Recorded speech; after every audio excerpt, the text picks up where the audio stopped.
Hi everyone, welcome to the Car Chat podcast, and with me today I have Mr. Dan Prosser. Hello. Hello mate, thank you for having me back. Yeah, it's good to have you back. For those that have not come across Dan or haven't come across him on this podcast, we recorded it at sort of the end of 2019, so pre the end of the world. And before COVID was a thing, before we knew the word all of this coronavirus. Stuff. And in that podcast, we discussed sort of who you are, what you do, and your journey to date of being an automotive journalist and now podcaster and presenter and all of these things. Mm-hmm. So what have you been up to? What have you been up to since I last saw you? 2019. That was a long time ago. Honestly, I was trying to work out when it was that we recorded that first podcast because it seems like a lifetime ago, doesn't it? So much has happened. The world has changed beyond recognition since then, and I was just trying to figure out when it was. And I worked it out because I think I'd only had my A110 for a couple of months, and I brought that to your place. So, yeah, I knew it must have been the end of 19 or maybe early 20. But since then, it's just been odd, hasn't it? You know, I've done so little traveling in the sort of year and a bit since we spoke, very few events, but I have driven plenty of cars because the cars keep coming. You know, and they're still made available to people like me to test. So, yeah, I've been in and out of some pretty good stuff in that time. But it's been odd. All of the work I've done, maybe everything I've done actually in that time has been UK based, which has been quite nice at times actually. But it's just been a really odd way of working. Yeah. Have you sort of got your home test route all set up now? You're like, I know if a car arrives, I start filming here, whatever. Do you have like your set process now all dialed in? Do you know what? That is a very good point.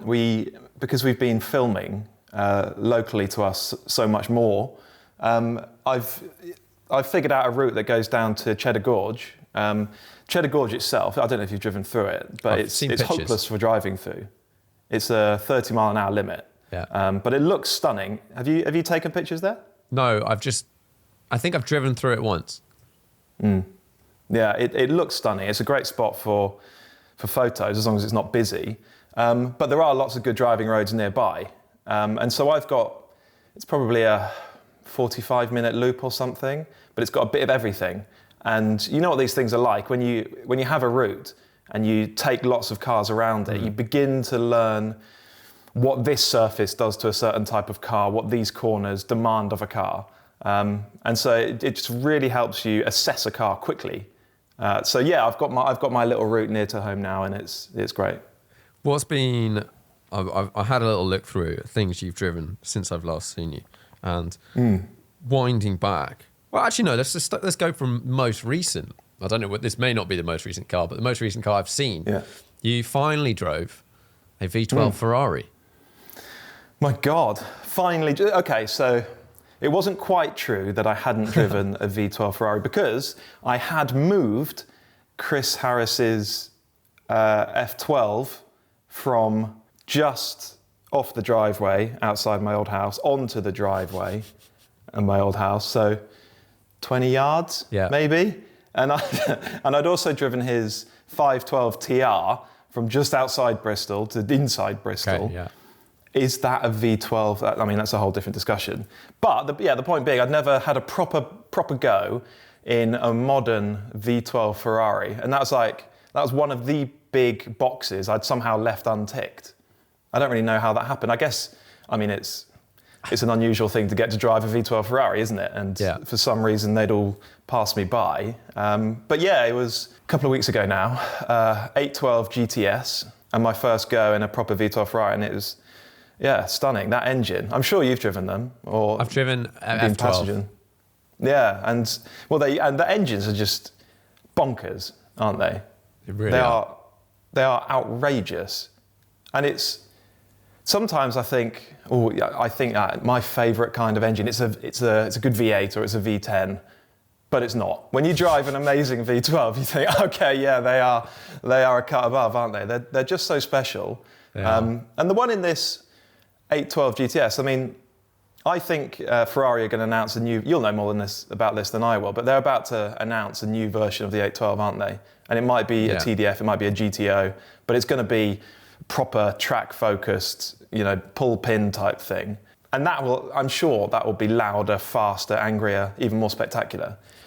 And the GTS is like the opposite of that, isn't it? It's like the most civilized, refined, relaxed Grand Tourer-ish one that they've done. Even so, the engine is wild. It's just actually not that loud. And I think because it might be the first V12 Ferrari with a gasoline particulate filter. So it's not like ear-splittingly loud, but I like that because it's still got tune and musicality to it. But you're just not upsetting everyone within a mile radius as you blast along the road. I thought it was cool. Yeah, so many engines don't have that kind of like voice-like capacity. They just go louder and quieter, whereas like a Porsche 6 or the Ferrari V12, like they have a real character and a real like song when they get up there. But yeah, I think that's true. The annoying thing I find, I think that engine, just hitting the start button on those engines is like, you're like, ooh, I'm in something special. This is going to be sick. But they're never in a car that for me is like set up fundamentally to be really fun to drive. Like a long bonnet GT car is the one you have that engine in. And that, how do you find that experience of driving that car? Because I find it a bit odd driving those cars. You're so far away from the front. Yeah, you've got acres of bonnet in front of you. You're sitting a long way back. It just means that you drive them in a certain way. You sort of pour them into corners rather than, you don't hustle those things into a bend. You're not coming into the apex on the ABS, feeling the balance of the car shift. Some people might do that. I don't do that in a 300 grand Ferrari. On the road. On the road. I think you drive it in a slightly different way. And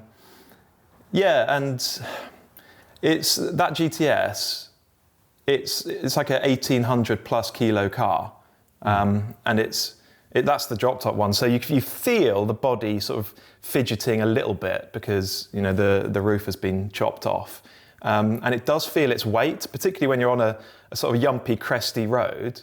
You feel that the suspension actually isn't managing well with fuel and me on board. It's the best part of 2 tons, isn't it? That's a hell of a lot of weight. It is. And so it just sort of defines how a car like that drives. And it just means that you wind it back a little bit. So you're quite right, actually. Imagine that engine in something that really invited you to go all in and really attack a road. It would be wild. There is a car that's like that, the Laugh. I've not driven one. Yeah, well, that's it. That's where you get that experience, isn't it? In the mid-engined hypercar stuff. Probably. Yeah. I've not driven a Laugh either, but yeah, you're right. Engine behind you, so you've got much better visibility. You see the road in front of you. You just got more of that confidence to get right on top of the car. Yeah, we need to have a go on one of those. When you look at hypercars, do you get excited by hypercars? It's such a good topic at the moment, isn't it? It's such a good topic. I can't help but be a bit excited by them because there's that schoolboy top trumps thing. And some of the engineering is outrageous. The Valkyrie. Who knows what that thing's actually going to turn out to be like, but the claims that they made for it are astonishing. I think it's telling that the one hypercar that people really seem to be on board with is the Gordon Murray one. And it doesn't have crazy power, relatively speaking. It's got a manual box. It doesn't have crazy track day tyres on it. And that is the one that people seem to be going, ooh, you know what, I'm into a bit of that. And I hope that the industry and other hypercar makers sort of sit up and go, wow, he's had a good response to that, hasn't he? Maybe there's something in this for us because it's so different to that McLaren P1, McLaren Senna, Ferrari, LaFerrari thing of ever quicker lap times, ever more power, ever quicker paddle shift gearboxes. I think we've long since got to a point where adding those things has ceased to make a car more exciting or more fun to drive, particularly on the road. So I get all this fatigue around hypercars. I really do get it. And I mean, you'll know this as well as I. It's sort of creeping into the supercar world as well. Yeah. Drive an F8, drive a 765 LT. You have the same issue in those cars as you do in a hypercar on the road. Yeah, I increasingly feel like I'm just not prepared to take the chances on the public highway in those things. You know, a bit of acceleration through the gears, around a couple of corners, and you're going so fast. Fast. And if you're not going so fast, the car just feels dull and uninteresting and aloof. And it's weird. You've got to drive at the speed that you can see on a road. Like, if you drive faster than that, so you need to be able to stop in a reasonable amount of time based on what you can see. If you drive faster than that, which all of these modern supercars offer in their sort of turbocharged, maybe hybrid, V8, whatever, V6, doesn't really sound that good engine. All of those cars just merge into one. And I've historically, if someone said to me, okay, do hypercars excite you? I go, well, yes and no. The ones that I look at and I can pull apart the bits, and you can essentially, I think I can do a reasonably good breakdown of a car just by reading a spec sheet nowadays, pretty much, and like who's designing it. And you go, okay, it's got a V12 in it. You're like, this is going to be better than a 4-cylinder, probably, like from an oral experience. Then you go, is it a manual gearbox? Okay, maybe it's probably more engaging. Is it designed for high downforce? That's probably a cross for me for road driving. Like, what is the point? Absolutely no idea why you would do that. And then how heavy is it? Like, is it more than 1,500 kilos or something? Like, if it's 2 tons, I just couldn't care less how much horsepower it has. I kind of couldn't care less how much horsepower a car has over 600 anyway. Like, it just doesn't necessarily add more other than that straight line blast stop. The car industry and car makers got themselves hooked on these crazy power outputs. And the trouble, we've spoken about this a lot on our podcast, it's, the moment you've got a lot of power, you need a lot of spring rate, you need a lot of suspension, you need a lot of tyre, you need a lot of brakes. And the whole car, it just snowballs and the car gets bigger and heavier. And so you've got all this power, but you just can't use the stuff. And the car's way heavier than it should be.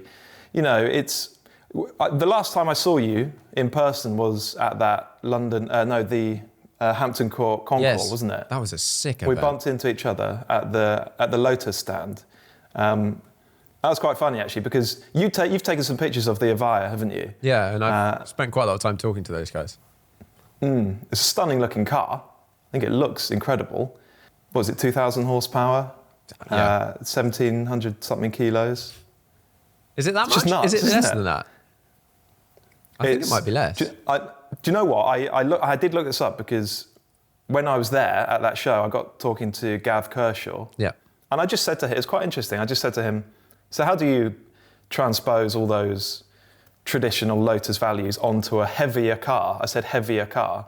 And he said, he sort of bit back. He said, well, it's not heavy. I said, oh, no, heavier than than an Evora or a Elise or whatever. And there was like a funny defensiveness about it. And I looked it up, and it's a bit less than 1,600 kilos. So it's about 17. Oh, I'd have to check again, but it's around 1,700 kilos. So it's less than something like the Rimac, which is a 2-ton car. Yeah. But it's much more than a McLaren.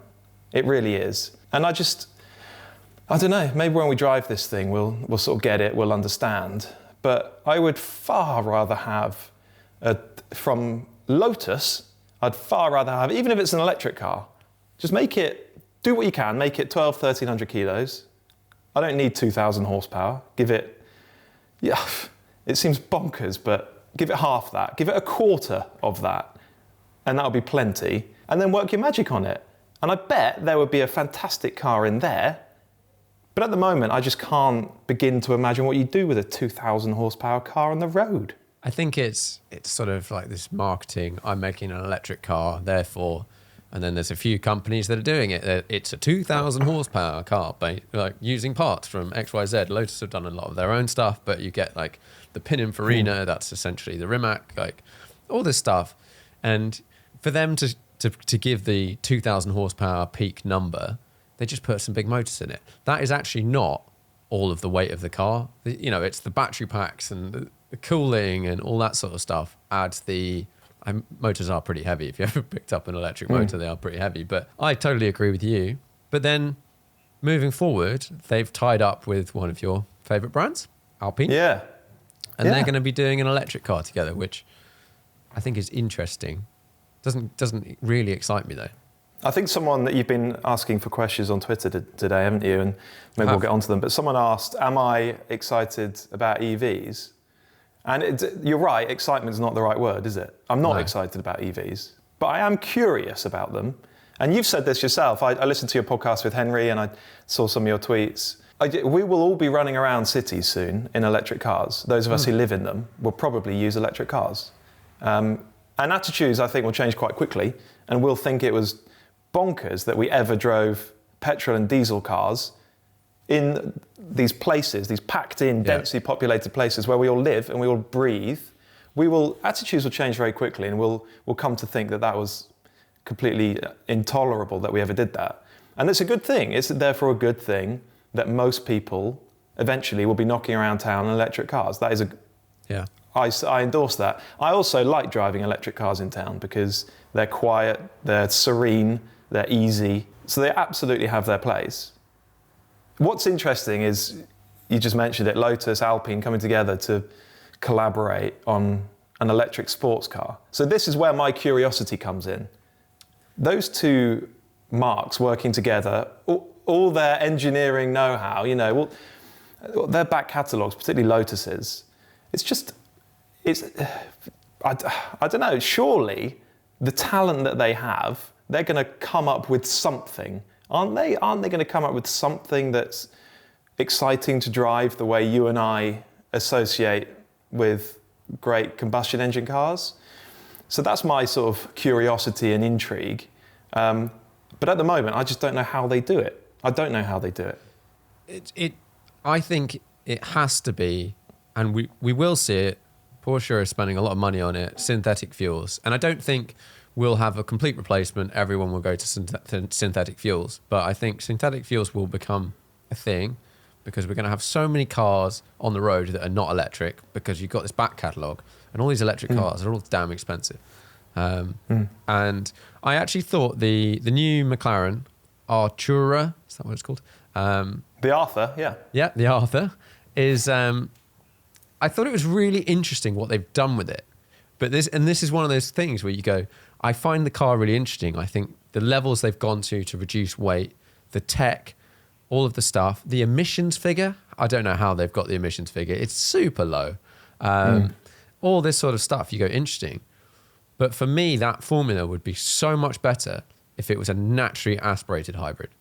If it was an engine that revved to 10. Yeah. And it was 1,200 kilos, 600 horsepower. You could be electric round town like that. That's exciting. That would be pretty cool. Yeah, you're right, actually. Do we even need to downsize and bolt on turbochargers these days if we're going to have electric motors there as well? Possibly not, but I think the engineers would come at it from the other angle and say, well, actually, if you've got a turbocharged engine and you put an electric motor on it, you can therefore have a smaller turbocharged engine because you can have quicker throttle response. You can wind up you can torque fill with the electric motor. That's what they'll come back to you and say. Whereas you and I would go, no, forget that. Give us a tiny little V8 that revs to 10. It doesn't need to make loads of power. And away we go. Yeah. I think probably the issue there would be the sheer cost of engineering a motor like that.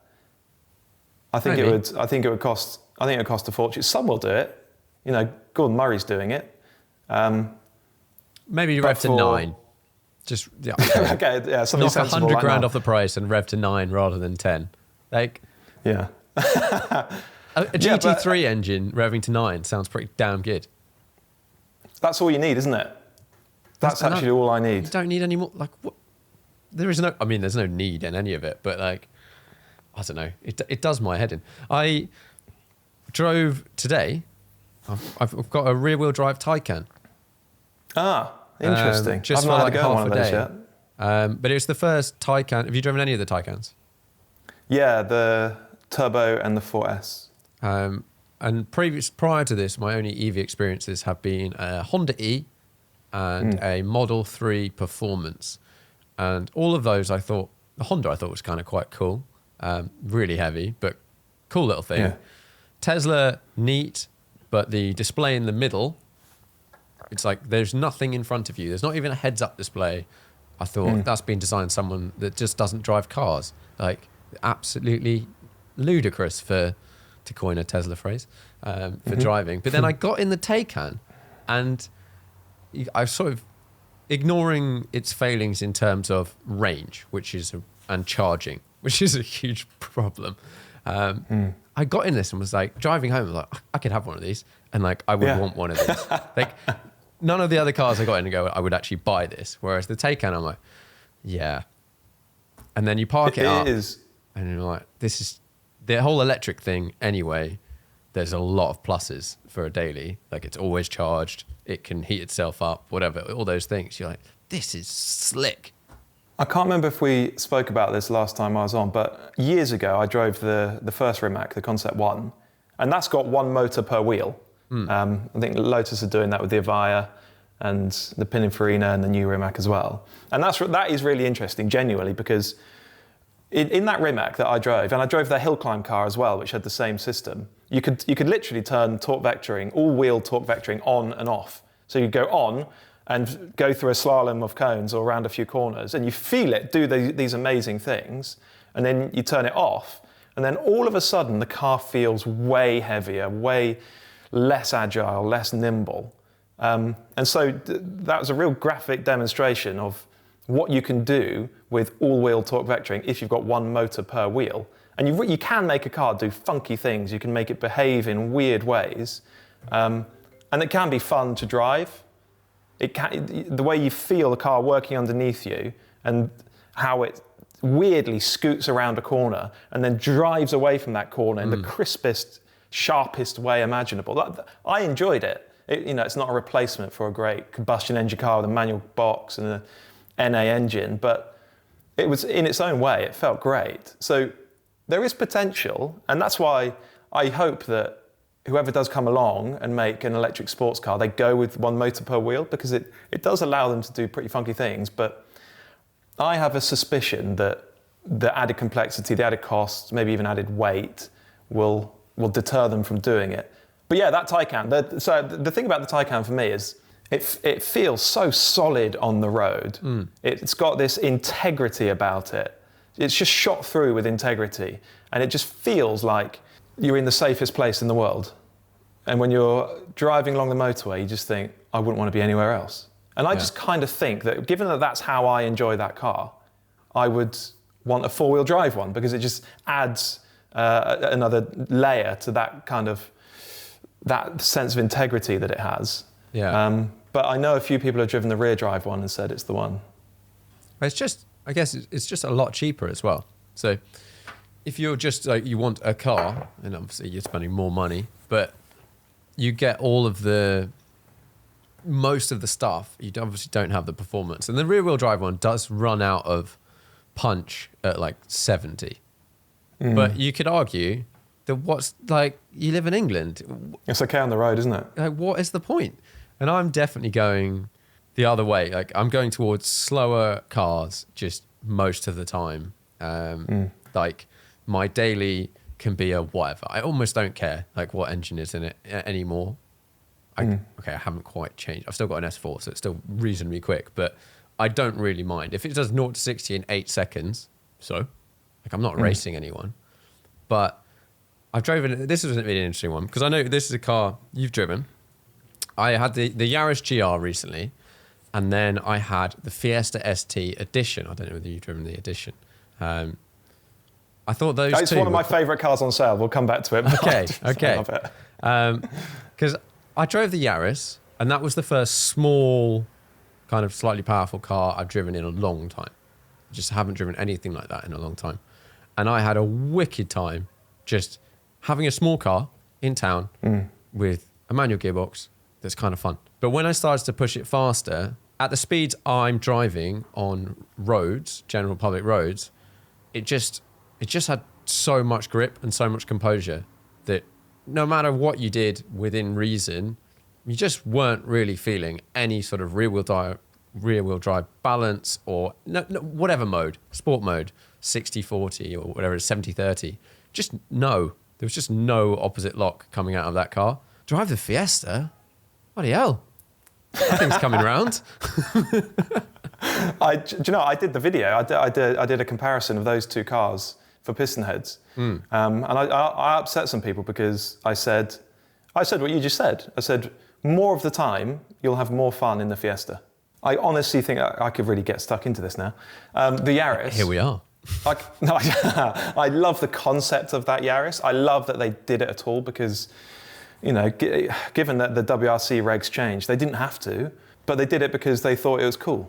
I love that they took that attitude. I think it's brilliant fun to drive. I think it's super capable. Do you know what? I'm going to go back a little bit. I think it's super capable. I think it's fun to drive, but it falls into the same trick that something like same trap that something like a 911 Turbo does, or, you know, a modern supercar that's got tons of grip, tons of power, that's effortless to drive really quickly. And forward and drive. That's that. Yeah. And that's that. It goads you into driving ever harder, ever faster. And so you find yourself driving down a road and you go through a couple of corners, you go, okay, well, I didn't feel much there. It just felt planted. Didn't feel it tried to adjust its line on the way out under power. So I'll go harder. I'll brake later. I'll chuck it in a bit more, stand on the power earlier. And then all of a sudden, without meaning to, you're driving this car flat out. You're pinned everywhere, throwing gears at it, doing everything you can to try and make it come alive. And then maybe it just starts giving a little something back. But by that point, in a car as capable as that and as fast down a road as that, you're well beyond the speed limit already. Well beyond. Even a little Yaris. Yeah. So you know, it's nothing to like the same extent as a 911 Turbo, but for me and the way that I drive on the road, it's more of that school than the Fiesta, which I honestly think that car is more fun to drive on the road than certain Lamborghinis, certain Ferraris. Honestly, a lot of cars. There's just a lot of cars. It's got this amazing flow about it. When you turn it into a corner, this is how you drive a Fiesta ST around a 90-degree right, okay?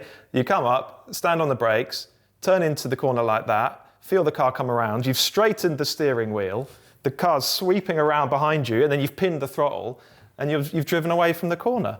That's all you do to turn it into a corner, because it's so lively and mobile and agile. You can enjoy that even just driving around a roundabout in town. You're just feeling that balance and how crisp and pin sharp the steering is. That rotation on the way. I loved it. I got quite a lot of stick, I think, in the comments on that video, and I had a load of people sending me messages on WhatsApp on social media saying, you're an idiot, you've got this all wrong. But I stand by it, right? Because if you're in a car like a Yaris or something like that goads you into going faster and faster and faster, the reality is, if you owned one of those cars, you'd be driving it in that kind of manner 1% of the time, maybe 2-3% of the time, but hardly anything. Whereas in the Fiesta, you're having fun driving it 20-30% of the time. Yeah. And therefore, how much more fun you have over an ownership experience. For me, it's night and day. I just loved it. A few people, I think a couple of guys who own GI Yarises, they came back to me. Someone had posted a video on YouTube or on Instagram. They're in continental Europe somewhere, driving a GI Yaris, and you see them come up to a hairpin, pull the handbrake, do a huge skid around the handbrake around the corner under power and drive away. And it looks great, fair play, you know, that does look like a lot of fun. And he said to me, still less fun than a Fiesta ST. And I went back and said, go and do that again without pulling on the handbrake, because it won't do that. It'll just be locked down and away you go. And the thing is, he said, but why wouldn't I pull on the handbrake? It's there. And it's like, fair enough. If you're prepared to do essentially handbrake turns on the road to get your kicks, knock yourself out.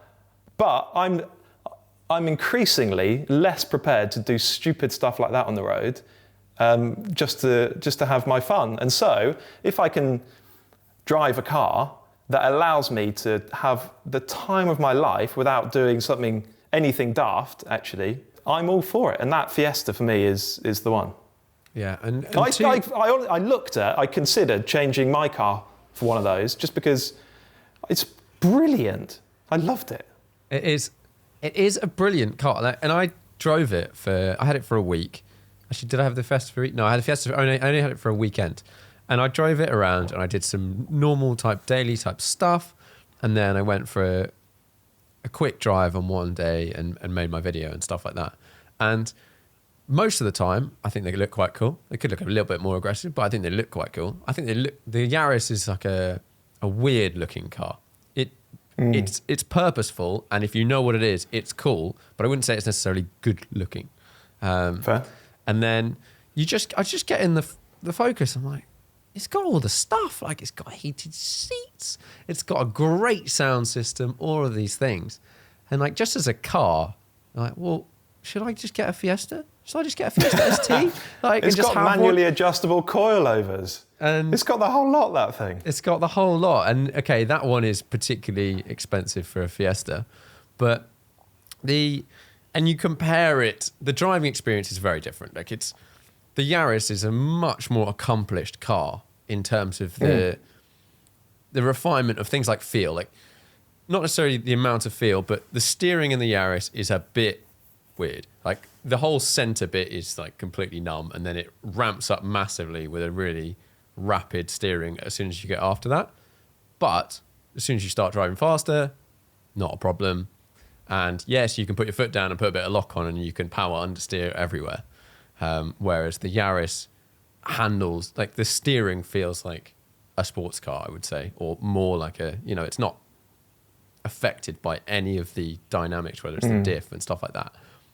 But 200 horsepower, I'm driving that car, I'm like, do you need any more power than this? Like, okay, occasionally you want to get a power hit, but like, you can't, even in that car, you can't keep your foot in it for that long. No, that's true. I mean, 200 is enough if the car's not heavy. Yes, if it weighed 2 tons, that would be not enough. That car has got plenty of performance for the road, and well, the point is, it's got limited performance for the road. You're not doing banana speeds, and you're having a great time. Yeah, I love it. I've got a proper soft spot for that car. I might even be, unique in my industry because I love it so much. I think other people quite like it, but I'm all about it. And I think it's probably because I find myself less willing these days to drive like a knob on the road. Yeah. Certainly on busy roads, and most of them near where I live are pretty busy. And so I'm increasingly looking for cars that give me that rush without having to take liberties. Yeah, and that generally comes with less grip. Like, all these cars get so grippy and they're like, oh, it comes on a Cup 2. I'm like, can we just not put it on the Cup 2, please? Like, I don't need that. You're so right. Can we put it on some Prius tyres? A Yaris GR on some Prius tyres. That would be an interesting experience. I think Prius tyres on the back and something a bit stickier on the front. Do you know what? My frustration with the Yaris, maybe I need to drive one in the wet or on a wet track or something, whatever. But starts to shine, maybe. Yeah, even in sport mode, which is the most rear-biased one, isn't it? Like you said you just don't ever feel like it's about to just give you one of those little woo moments away from a corner. It just feels completely locked down. It's almost too capable for its own good, I think, that car. Yeah. I think, have you driven the Litchfield one? Yeah. Yeah, I have. Have they played with damper settings and stuff to make it a little bit more leery, or not really? What they've done is they've put, again, manually adjustable coilovers on it. So if you wanted to, and they make a big difference, they really make the car handle beautifully. And if you wanted to, you could put a load of stiffness into the back axle. So you got all the roll stiffness back there, so that inherently, naturally, the car would want to oversteer a bit more. I haven't had a play with it, but I'm sure it would be feasible, it would be possible. I think what they want to try and do is fiddle with the four-wheel drive system to send even more torque to the rear axle. But I think that they then have to get into complicated hardware upgrades. The thing is, right, we all have to hold our hands up here. When we heard there was a four-wheel drive hot hatch coming, Wicked. I think we all thought wicked, because we're going to be able to do little skids in this thing and it's going to be great fun. And for me, other people will disagree, but for me the reality is that it's so tied down that you don't get to toy with its balance the way that I'd like to. You don't. You can just put your foot down. Yeah, bang, where you go. And off it goes. And it's an unbelievable little car. But if you want to feel a car moving around, that car does not move around in its stock form. I wonder if you have some adjustable coilovers on it and you stiffen it up, or, you know, and all that sort of stuff, it could become pretty unbelievable. But it still has a lot of grip. Yeah, it's got so much grip. Honestly, if you're driving a 911 on the road and you see one of those come up behind you, I think you just got to pull in. Because at the very least, you're going to keep it just behind you. But it will be glued to your bumper, I promise you, it will be. And you're going to feel like such a knob when the Yaris eventually gets past you. Yeah, and it's one of those cars that you can keep your foot in it. Like, you can just keep your foot in it. And you can go a lot faster when you don't have to think about whether you're lifting or not. Whereas you've got a lot more power. You're a bit like, ooh, can I put it down? Can I not put it down? And then it comes out or whatever. That's true. So in this time, you've got a podcast. It's called, was called Drive Nation. It has now changed. It was called Drive Nation. It's now called the Intercooler. We call it TI. The podcast, as we're recording this, is pretty much a year old now. We'd wanted to do it for a while. I came on yours and had a good time and just sort of wanted to figure it out and see what the response was. And I just thought, we got to give this a go. So we recorded the first one just over a year ago now. And we did it in person at Andrew's house. And then lockdown came in. And so for a year, we've been doing them like this, remotely. But do you know what? Actually, as an aside, I think probably we'll carry on doing it this way, because people have got used to watching and consuming podcasts that have been created remotely. And it works, doesn't it? It works. So I think we'll probably carry on doing it and just do the odd one in person. I don't know, we'll see. It's such a time saver doing it this way. Oh, God, you're not setting up cameras, you're not driving anywhere. It just gives you a whole world of possibilities, isn't it? You can talk to people in LA, you can talk to people in Australia or whatever.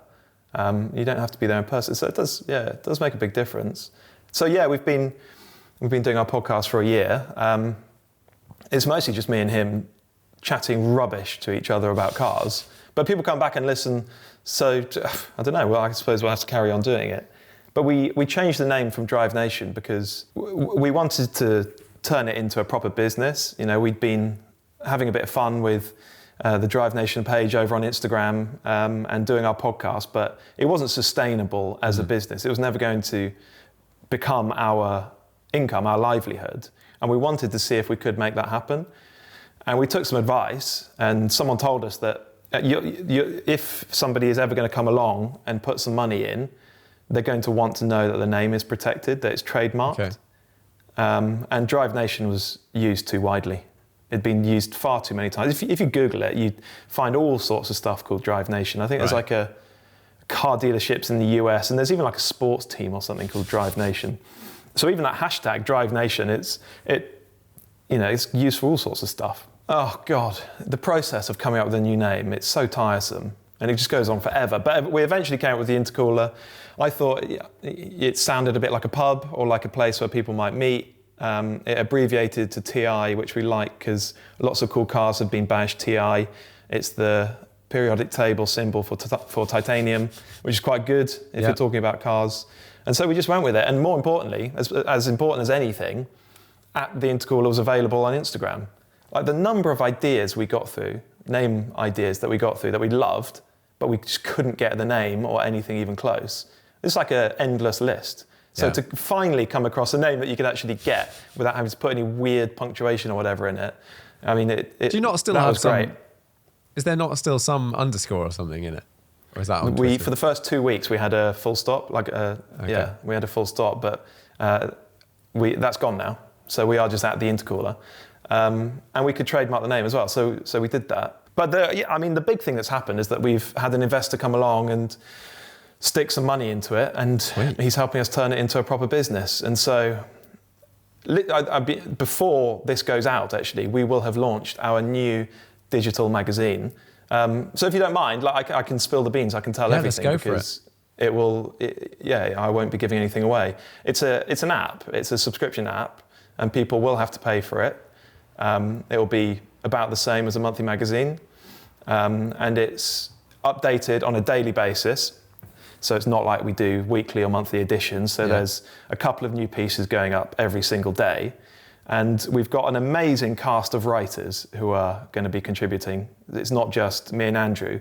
And the point is, what we're trying to do is combine the most convenient and modern packaging delivery, which is a mobile app, with the best quality car journalism, automotive writing, the best stories. Okay, so it's kind of like people talk about Car Magazine back in the 1970s as being the best automotive title there has ever been. What we're trying to do is bring back the spirit of that magazine in that era. Great stories, great writing, fearless with the most modern delivery. And we've got, apart from me and Andrew Frankel, we've got Henry Catchpole writing, we've got Karen Chandok, the F1 pundit and racing driver. We've got some of the guys from Car back in the 70s. We've got Mel Nichols, Peter Robinson. Actually, Henry mentioned Robbo when he was on with you. He spoke about the guy who crashed the Diablo, and they put it on the cover of the magazine, and it was the best-selling issue. He's written that story for us. He's written how he crashed a Lamborghini Diablo when it was brand new, what the outcome was, how the police dealt with the situation, and I'm obviously not going to give it away here, but it's completely bonkers what happened there. So he's written that story for us. So we've got, and then I've mentioned him just now, another guy called Mel. He is possibly the only motoring journalist alive today, or one of very few, who met Enzo Ferrari. Oh, wow. And so he's written us an amazing 2,000-word piece about meeting Enzo Ferrari and what that was like and what happens when you meet him. And so this is what we're doing. We're combining these great stories with a really convenient kind of packaging.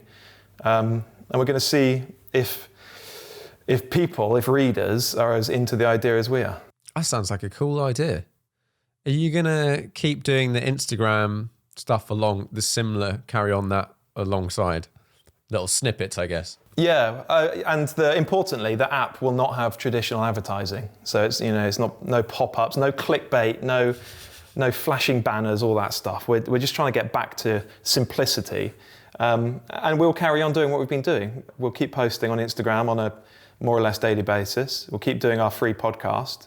The app will have subscriber-only additional content, video and podcast stuff, but we'll carry on doing what we've been doing. Do you know what? It's dominated my year so far. Like I've still been doing bits with Piston Heads, which has been great because I love doing it, but I'm pretty much full-time working on the Intercooler at the moment, and I will be as long as it goes well. Yeah.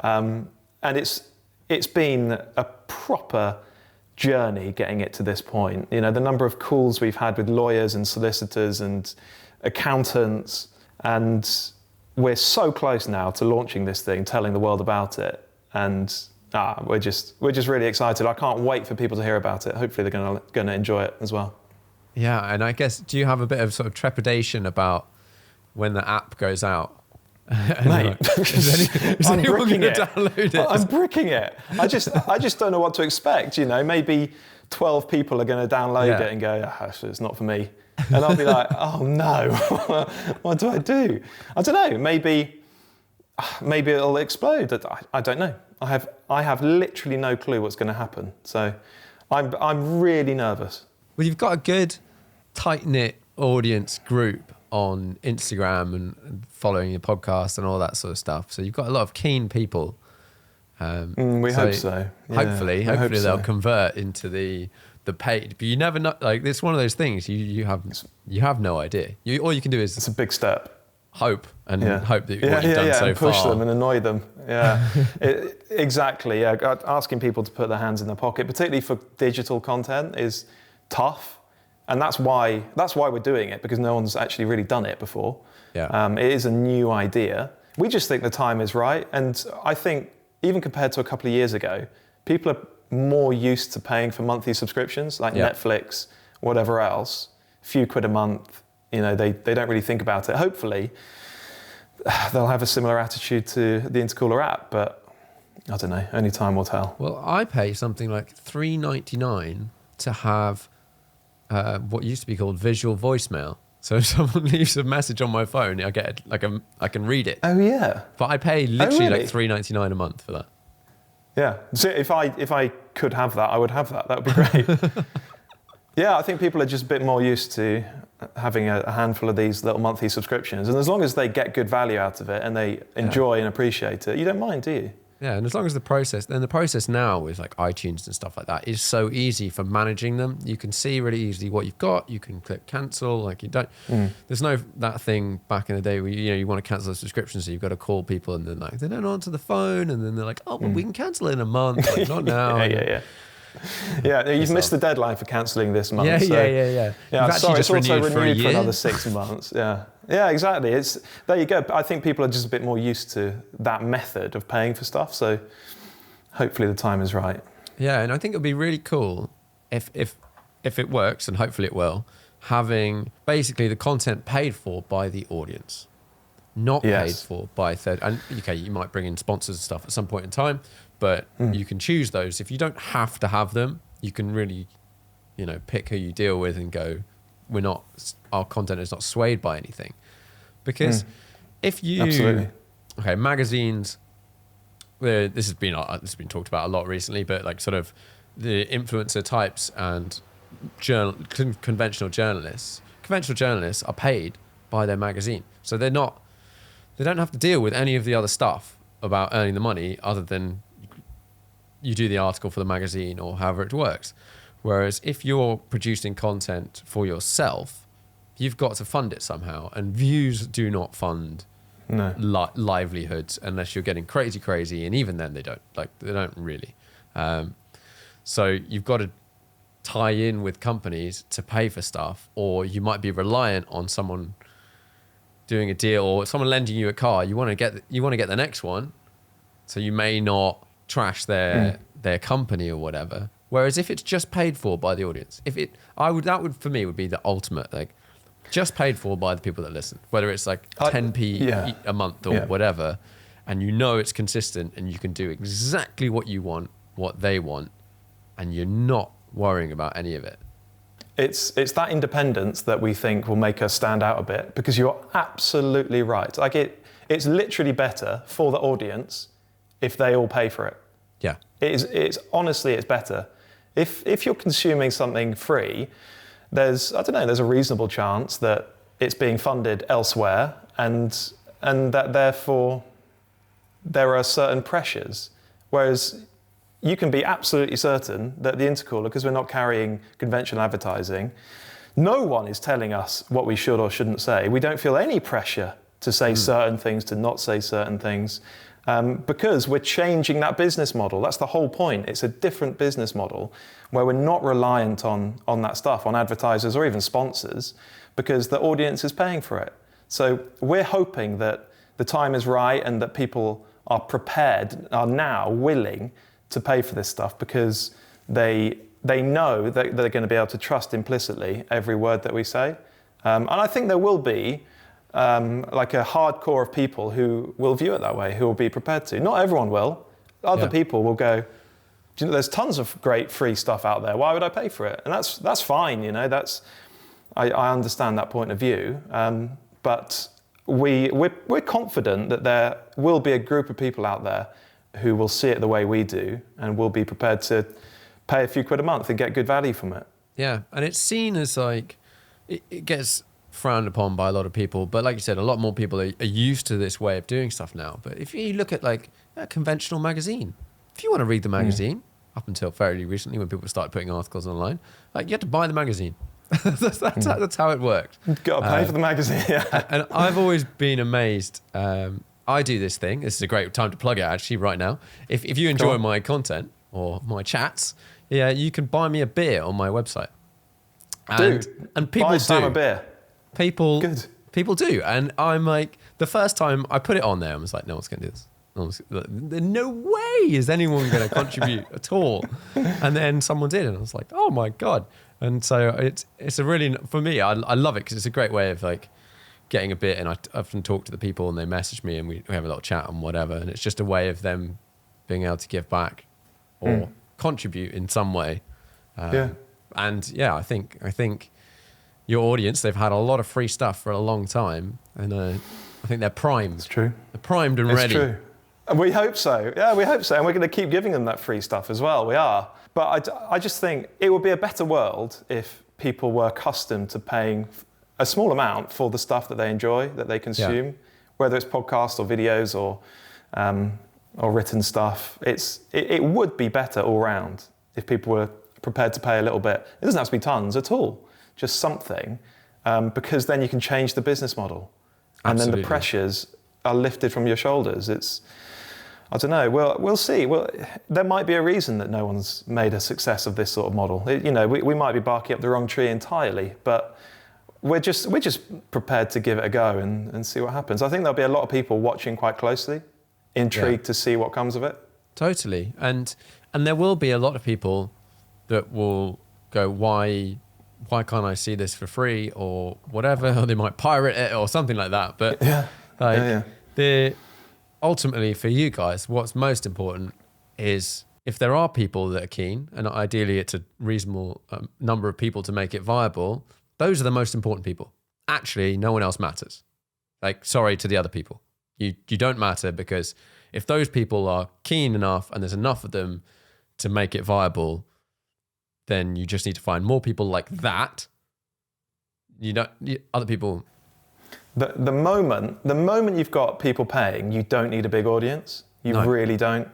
They're modest numbers. If you've got people paying a few quid a month, you don't need loads of them. And you're quite right. If you've got a relatively modest group of people paying a little bit of money each month, you can tailor everything that you do for that small group of people. So they suddenly become the most important thing in your professional world, right? And you just look after these people, and you just nurture that group of people, and you give them everything that they want within reason. And I think if you're in that position, I think you can offer that group of people such good value, really make them feel like they're part of something. We'll have another conversation in a year, and we'll see how it goes. We went wrong. But it's like having a local shop. You only can tailor to your local community, but the beauty of the internet is anyone can come in and check out your little niche local shop and feel like they're part of the community and whatever. And I do love, and like you said, you're going to continue doing the free stuff. So I'm endlessly amazed, and I'm sure you guys have looked at like where some of your listeners are and where some of your audience are from, and you're like, it's all parts of the world. Yeah. Which is we're very lucky amazing. that we use the English language. We're so lucky. Yeah. I think trying to build a sizable car podcast if you speak Greek or Czech or something. You know what? I've got a counterpoint to this. Go on. I know someone that had an English YouTube channel. We're going to talk about two people, but he had an English YouTube channel, and it started to get lost. He wasn't making the most amazing content, but it started to get lost amongst all the other 100 bazillion English-speaking YouTubers. And he speaks French. So he started a French channel, and his French channel is doing much better because, I don't know the population of France. I actually have no idea. 50 million?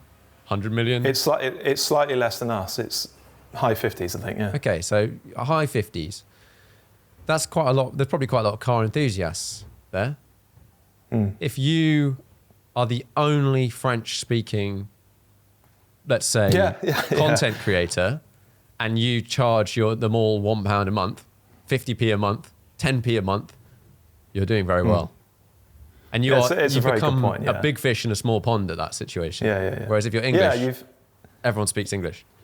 Yeah, you've got a sort of captive audience, haven't you? It's a very fair point. In terms of finding listeners all around the globe, I think you need to be speaking in a language that's very, very broadly spoken, like English. But yeah, you're quite right. And if you're making a podcast about French sports cars, it should probably be in French, because where are most of those enthusiasts going to be? They're going to be in France speaking French. Well, one of them's on this podcast.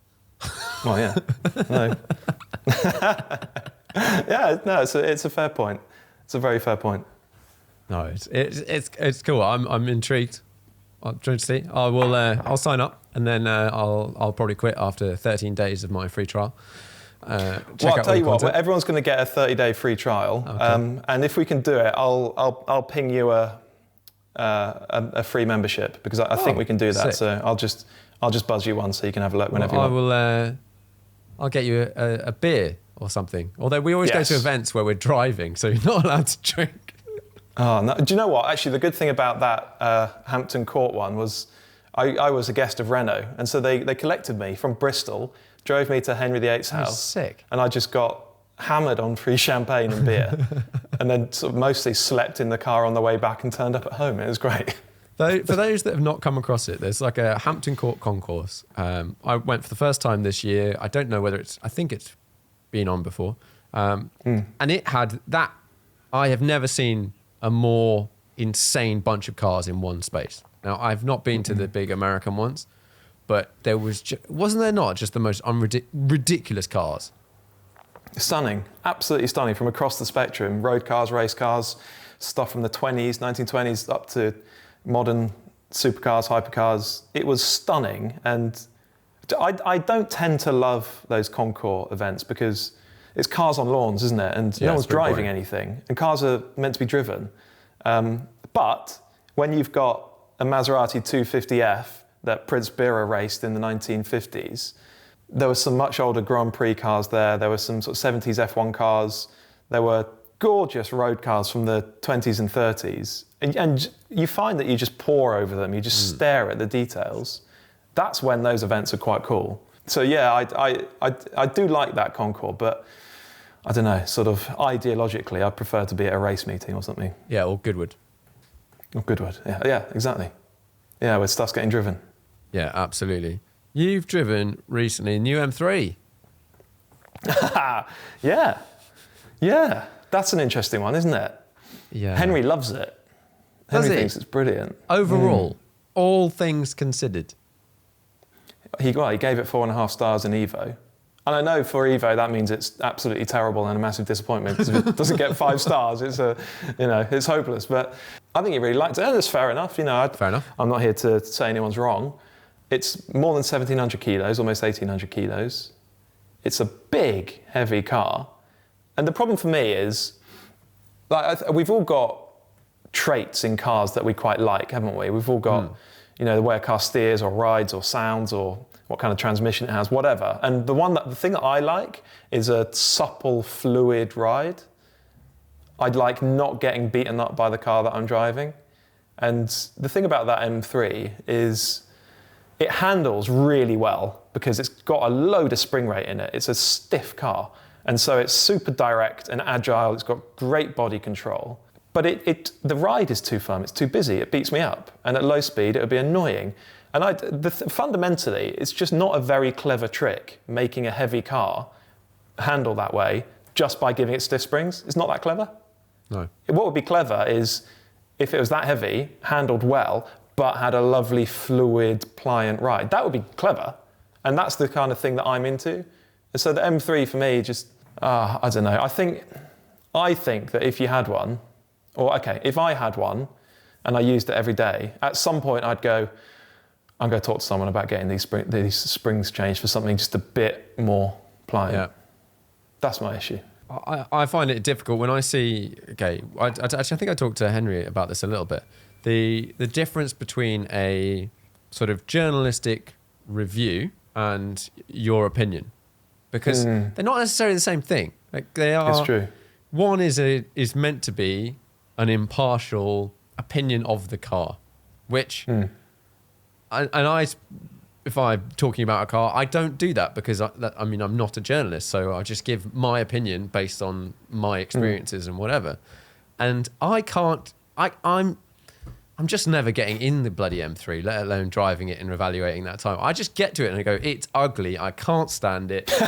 Not happening. It's too expensive. It's like, what are they, like 80 grand, 90 grand, something ridiculous like that. It's, like you said, it's 70. It's like M5 size, or what an old M5 used to be. And it's damn ugly. The seats are pretty cool inside. They've turned it into a slush box. What are you playing at? I understand that might be better around town, but like everyone knows that feeling when you try and change down and it's like just waiting. No, absolutely not. Well, I properly wrestled with this in the verdict of the video that I did for Pistonheads. We had that and the Alfa Giulia Quadrifoglio. Yeah. And I was like, I way prefer the Alfa Romeo. I way prefer it because it does what I like a performance car to do. It's fluid and supple, and it just feels great on a bumpy road, particularly in the UK. Our roads are shocking. So when I find a car that does feel composed and calm and settled, I really love it.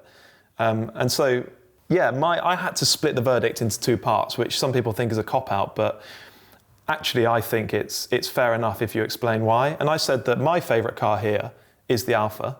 I don't like the BMW because I think it's too stiff. I think it's too heavy. It's ugly. I hate that grille. I hate that grille. And I don't want to let BMW off the hook. There will be a lot of people out there who would prefer the BMW because, partly because the interior is better, partly because, whatever, it's an M3. But mostly because it's an it car. And there are so many people, most people probably buying these things are buying it as a status thing. And there is not much status in an Alfa Romeo sports saloon that people can't pronounce. It's too niche. And people don't know what it is. It's too niche. But there is a load of status in an M3, even if it looks the way this new one does. It does say, it doesn't actually say anything about the driver, but people think it says something about the driver. Because it's an it car, it's discussed, and for a lot of people, that's the most important thing. It's just not for me. It says the same thing about the driver that a Lamborghini Urus says about the driver to me. Make that of that what you will. Keep your distance. No, it's an interesting one, and I'm sure it's very good to drive. But like you said, it's got that stiffness, which like I had a 2017 M2. That was too stiff. Same problem. Like, just the M3 is way stiffer. Way stiffer. Oh dear, that's not a good thing. And then, the only solution for those is you end up with a sort of the solution is less weight. That is the solution. But the solution that everyone ends up with is like I had the Bentley Continental GT W12 recently for a week. Phenomenal thing. But their solution of air suspension and then motors to like restrain it when it goes around a corner works. Like it does, that has quite a breadth in that way of like it can be super plush at low speed and controlled at fast speed. But it's a really heavy car. Like, and you can't get over the fact that they're like over 2 tons. I don't know like who is buying, like for me, if I was going to buy an M5 or something like that, I'm looking for a saloon car. I probably would get an estate, but like a saloon car that's got a stupid engine in it that sounds good, but I want it to be damn comfy. Like I want it to waft around and isolate me from the outside, and I want to be able to hear the exhaust. That I feel like, and I might be wrong, is what most people who want that car probably want. Yeah. And none of them offer that. I think you're right. Yeah, the issue, I suppose the M3 is it's now fundamentally at odds with itself, because the M3, as you know, started off in 1986 as a little 2-door coupe, homologation special, 1,200 and something kilos. But it was a focused driver's car. And BMW has allowed the M3 to become a very different vehicle physically. It's 1,800 kilogram four-door. There'll be an estate version soon. There'll be a four-wheel drive version soon. It's turbocharged, it's got an automatic gearbox. But they're wedded to this idea of it still being an M3, like a focused driver's car. And so they end up with an 1,800 kilogram saloon car that rides really firmly because it has to control its masses, to be agile and alert and responsive. And so I don't know, they're just in this weird spot with it now, where who needs a big saloon car that rides like that? I think you're right. I think the moment you've got a big family car, it should be comfortable, it should be calming, even though it's a high performance car. I think, yeah. I could go on about this. it's one of the frustrations I have with modern cars these days. Because I love that point in the range when you start to, like an M3, like a 3 Series and above, you start to have a lot of sort of interior luxury type bits that you lose on the 2. The 2 Series is like really quite basic. But I would like a car that's 2 Series size that feels like a 3 Series or the like 8.4 or whatever, but is that small car. Because the M2 well, that's what the M3 was 15 years ago, 20 years ago. And now it doesn't exist. That car doesn't exist anymore. No, it's frustrating, isn't it? It's so weird how modern performance cars are going off in this direction, and people like you and I who really love performance cars are just going, what's happening? Is this right? Do we want this? You know, it's like, I know it's difficult for manufacturers. They've got these EU directives, they've got these carbon emission targets that they have to hit, they've got enormous fines if they don't, blah, blah, blah, all that stuff. You know what? We've got 14 years actually, to enjoy combustion engines in new cars on the road, notwithstanding something like synthetic fuels coming along. Why do we have to wean ourselves off these things gradually? Why does the next C63 have to have a 4-cylinder turbo engine with a hybrid component? We've only got 15 years left. Why not just make the most of it? Bring back that old 6.2 litre engine, that naturally aspirated screamer, just stick that in it. It'll only be around for another 15 years and it's gone. And then we're all electric. Just accept. It's like, yeah, it will make literally zero difference to global carbon emissions, really.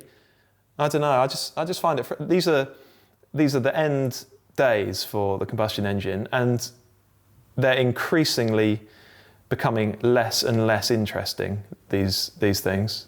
I mean, obviously there are exceptions out there, and some fantastic exceptions, but it's not little turbocharged 4-cylinders that we're going to miss once petrol engines are gone. Like, new C63, couldn't care less. It's bizarre, isn't it? Whereas old C63, that was one of the cool cars. And until I drove one and they were too stiff. Oh yeah. Yeah, that's a totally different matter, isn't it? Yeah, they do beat you up. Who wants that? Who wants to be beaten up like that? Honestly, if any car you own, even if it's a weekend fun car, most of your driving in it will be sensible driving. Yeah. And who wants to get beaten up? I just don't understand it really. Yeah. No, I sometimes think I'm just getting old. I think this is possibly part of it. I definitely, earlier, when I started driving sportier cars, a stiff car gave me a perception of performance. Yeah. Same with a stiff, like a heavy steering wheel. It's like, a performance car. And then the more I drive stuff, I think adopting that attitude of, I only want the springs, I want them to be as soft as they can be and still do their job. Like, I want the car to be as soft as possible and still, like, the wheels stay, not bottom out. Like how you set up a race car. You set it up pretty much as soft as you can whilst retaining all the function. Yeah. Do you know what? There's a great example of this. I heard Henry mentioned that Aston Martin Bond car, the stunt car. Oh, yes. The DB5 with the M3 engine when he was on the podcast. And I wanted to talk to you about these because I have a theory, right, that movie stunt cars are the best type of car ever, anywhere. They're the best kind of car, right? And I've driven a couple, so I can back this up a little bit. Yeah. I've had a go in that that Bond Aston, that stunt car, it's got the M3 engine. Yeah. And it's supple. It's not super stiff. It's on quite squidgy rally suspension because it needs to be able to land from a jump. It needs to be able to deal with bumpy, sort of cobbled streets or uneven roads. It needs to be able to, well, it would rattle itself to pieces if it's super stiff, given the kind of driving that they do. And it's super light. It's a ton, that car, isn't it? It's 1,000 kilograms. Yeah. It's got literally no driver aids whatsoever because you'd only turn them off for the type of driving those cars do. It's got plenty of power, but not so much that that it becomes a liability.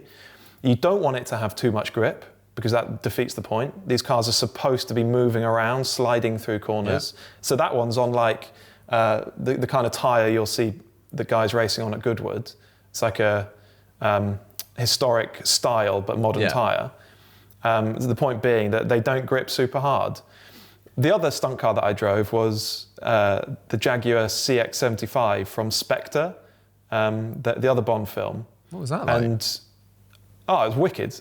Honestly, like one of the best vehicles I've ever driven. Similar to the stunt DB5, built to be absolutely solid as a rock, so you can abuse it and it just shrugs it all off, it doesn't care. Again, like the Aston, it's got, if you lifted it up on a ramp, the wheels would do that. They droop right down because they're on big squidgy rally suspension, because they have to be able to absorb all those impacts. That Jaguar, they rattled it down like a flight of steps in Rome, and it has to be able to do that. If you did that with a road car, it would fall to pieces. Yeah. So they have to be able to manage that with the suspension. It only had Michelin Super Sport tyres on it, not like a Cup 2, not like a racing slick or anything. So it had good grip, but not crazy grip. And they're set up to be easy to drive sideways, whereas a racing car, it might be, you're right, it doesn't need to be as stiff as possible, but like a professional standard GT car, for instance, is a spiky thing, because it has to be on a knife edge in order to go quickly. And if you try and slide one of those things around, there's no steering lock and it'll be really snatchy and you'll just spin it. But these stunt cars, they're built to be the easiest things to skid around in. And I was driving this CX-75. So it's not a CX-75. It's like a space frame thing with body panels glued onto it, essentially. They were built by Williams, the F1, the engineering side of the F1 team. They built 5 of them. They had supercharged Jaguar V8s in them. And it was wicked to drive. I only had a short go in Mexico City at some test track somewhere. And I howled around in this thing, sliding it about, feeling like a hero, just thinking, this is driving. You know, this is what it's all about. Yeah. And that's it. Having sort of reinforced my point of view on these cars when I drove that Aston around this time last year, I'm just sold. It's like stunt cars. That's all I want. If I could have a stunt car on the road, I'd have it. I was chatting to someone yesterday. I don't know what I'm going to do with my older 911. Essentially, it's set up really quite grippy. It's slightly wide body, so it's got bigger wheels on the back, and it's got some quite grippy tyres in it. Although it's on winters at the moment, which is actually better. Nice. Better and worse at the same time. Yeah. I would love for that to be less grippy and more slidey. And I was trying to work out whether there's a way I can do something to that car, or I just sell it and buy something else. But we're chatting to a guy, and he was saying, have you thought about a tarmac spec rally car? Or like that sort of build? Not necessarily, it can be a road car, but set up like slightly raised, soft plush suspension. You'll get a bit of weight movement around, and then just put it on skinny, like small tires. And you'll tick a box. And I was like, yeah, actually, I mean, funny enough, I know we were talking about the Yaris as being too grippy, but like that sort of ethos of a rally car that would go down a road, it has to be able to take the bumps. It has to be able to just go in a straight line without hunting camber. And you've got to be able to slide it around. You've got to be able to pull a handbrake. Like all of these sorts of things. You're like, it sounds like maybe this is the way. I don't know. I'm absolutely on board. Absolutely on board. Yeah, no, that's why there's such a movement around this sort of Safari 911 type thing at the moment, isn't it? Because they are alive, those cars, right? Lots of modern supercars, hypercars, sports cars, they're so clamped down to the road, like we're talking about with the Yaris. They're so capable that you drive them faster and faster and faster just waiting to feel something. Whereas these lifted rally cars or something like an aerial Nomad, you dive on the brakes and the whole car goes, plows its nose down into the ground, and then you accelerate from a corner, it's like, whoa, and it's rolling like this in bends, and you're just having a great time, not going that fast, just having a great time. And I think we'll see more of that stuff. There's a load of press shots, aren't there, or sort of spy shots of a lifted 911 at the ring, and we're trying to figure out what's going on there. Be. And Alpine did a concept study, didn't they, of a lifted A110. And I'm all about it. Even in this country, if you live in continental Europe, Southern Europe somewhere, or you live in California or Arizona, you've got endless sort of gravel tracks and stuff to play on. In the UK, we really don't have that stuff, not sort of freely accessible anyway. Even so, I'm totally behind this whole movement. I think it's cool. Yeah. Similarly sort of along this vein, I feel like Alpina is becoming more and more relevant, because I've always looked at them and gone, okay, I generally wouldn't buy one of those cars new, so they're always really expensive, and I'm like, I wouldn't do it. But now tell me if you didn't do the video. I was just looking through the Piston Edge channel. Did you do a B5 versus M550i video? Yeah. And have you driven the 3 Series ones as well? No, I haven't. Not for a long time anyway, but people tell me they're very, very good. I think partly because they ride. Alpinas have always ridden. They always have a composed ride. Despite having massive wheels, they always ride. I think next week I'm doing whatever their X7 is. I think it's an X7, 600 horsepower thing. Not my type of car at all, but it'd be interesting to see if even an Alpina SUV rides. But honestly, yeah, that B5 that I drove a little while ago, loved it. Super cool. And in a car that size, it's massive, leather-lined cabin, it should be comfy. And that one really bloody is. It's great. No, I look at them and I go, they don't have the dodgy front end. They've got a similar performance. You can get them in touring spec. Like, something in this now, for sure. They must be loving it that BMW have gone super stiff with the M3, that it's got that front end on it. They must just be going, boys, our time has come. So I asked Twitter if they had any questions, and I wrote down some of them. What's your top 3 model cars? Do you have a top? Do you have a bit of a model car collection? I do, but it's not like curated. It's not like I've picked and chosen them. I get given a lot on car launches, and if it's an interesting car or like a good launch that I want to remember, I'll keep them. I'll stick it on the shelf. So I've got there's a McLaren Senna one there, not because I particularly like the model or love the way the car looks and I want to be reminded of it, but just because it was a cool thing to get to go and drive that car at Estoril and be let loose, and what is actually quite an amazing thing. So I kept the model.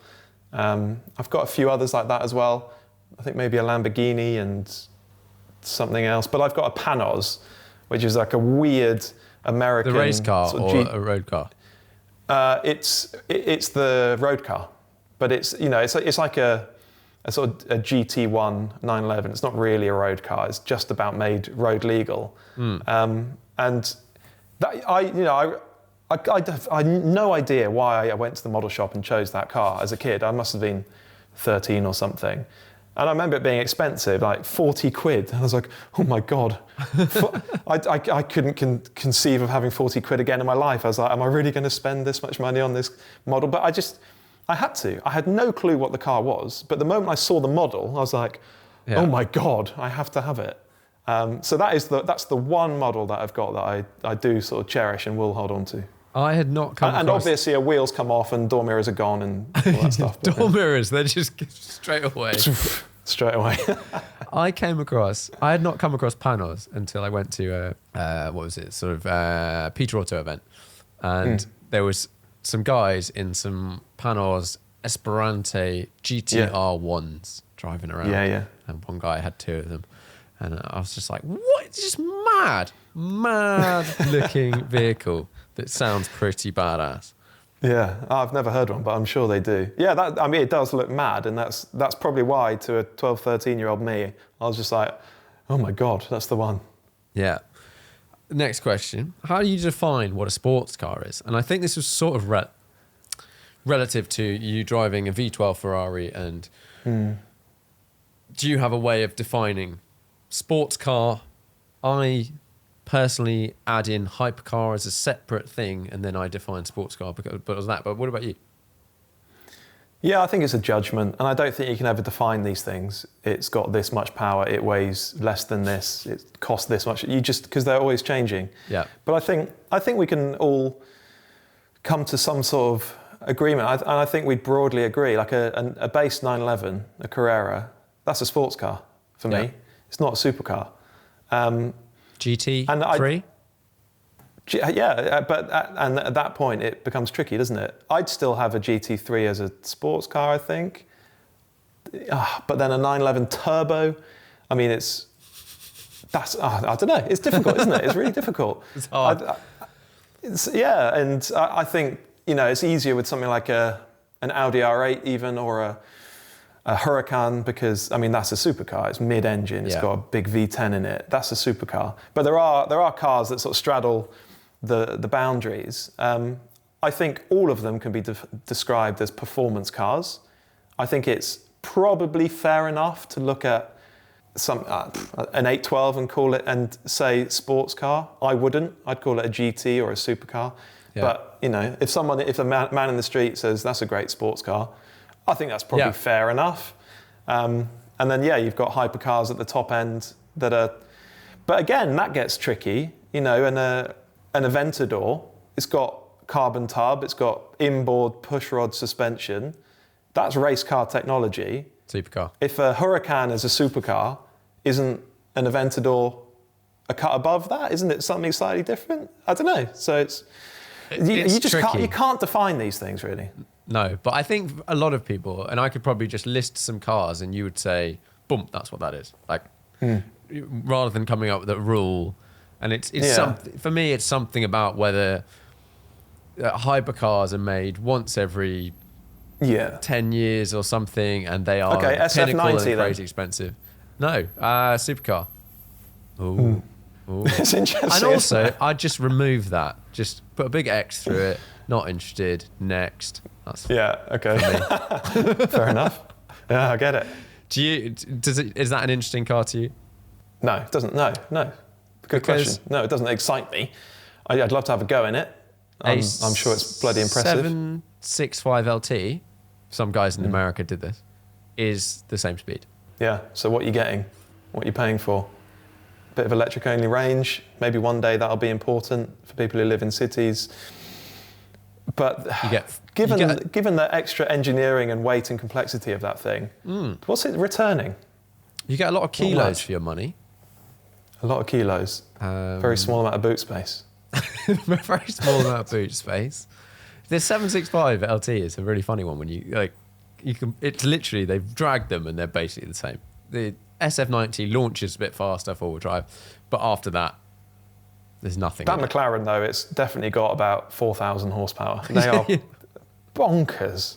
They're so fast. Yeah.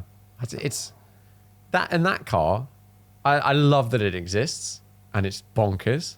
And I love cars. I do like cars that are bonkers. Yeah. I don't necessarily want to drive one every day, but I like that you could have one of those in your garage and you could get in it and it's super lightweight and it's crazy horsepower and rear wheel drive, and you would get to experience that. Do you know what? You're absolutely right. Okay, and the more we talk about, I like cars that have a plush ride, and what are you doing with 1,000 horsepower?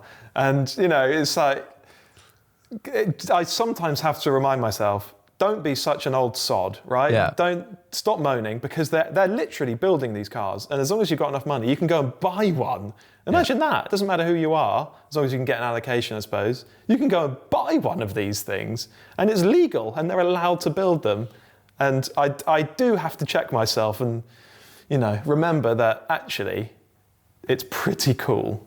It's very cool. And as much as we might both say, all you need is 200 horsepower and a front wheel drive hot hatch, and then you're sorted. So worthy.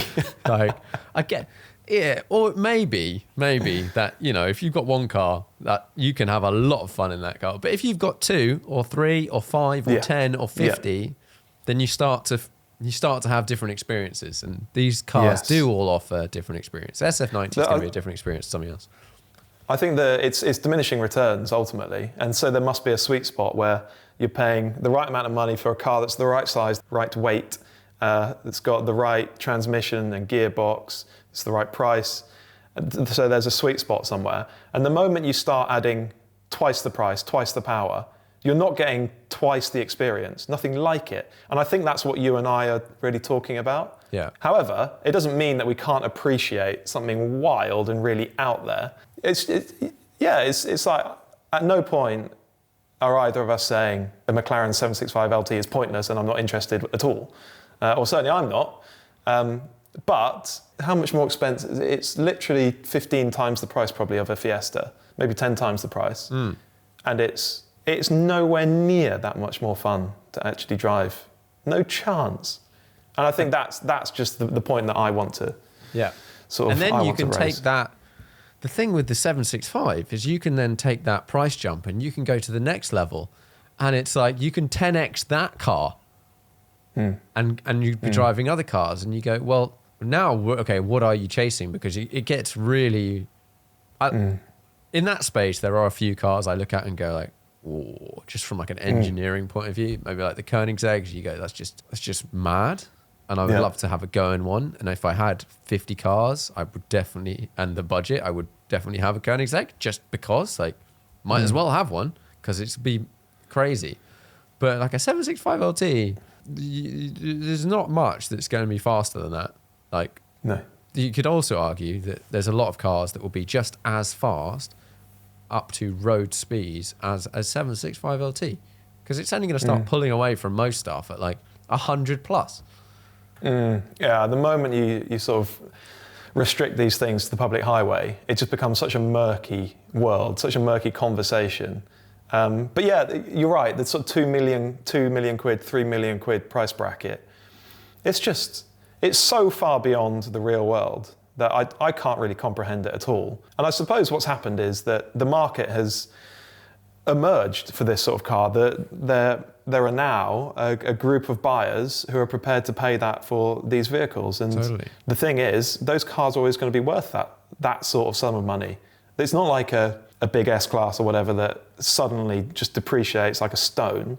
They won't do that. And so people are prepared to keep putting their money into them. I love to sit back and watch it all unfold, because we get cars like the Valkyrie. And I suspect that thing's going to be absolutely wild. And I might even get to have a go in one someday. I doubt it, but maybe. Yeah. But apart from that, why should I get excited about those things? What concerns me more is how few really driver-focused cars there are at 30 grand. Where are they all? That's the price bracket that actually excites me. There's a few. There could be more. I worry about where are the real drivers' cars at sort of, I think the hypercar question also, you get this and you listen and you go, everyone has their sort of price bracket for a car where they just switch off almost. They go, oh, it's interesting, but I'm never going to be able to buy that. So you go, and everyone has their own point on that. But I go, if I look at, let's say, a new Ferrari and go, would you like to buy one of their new cars?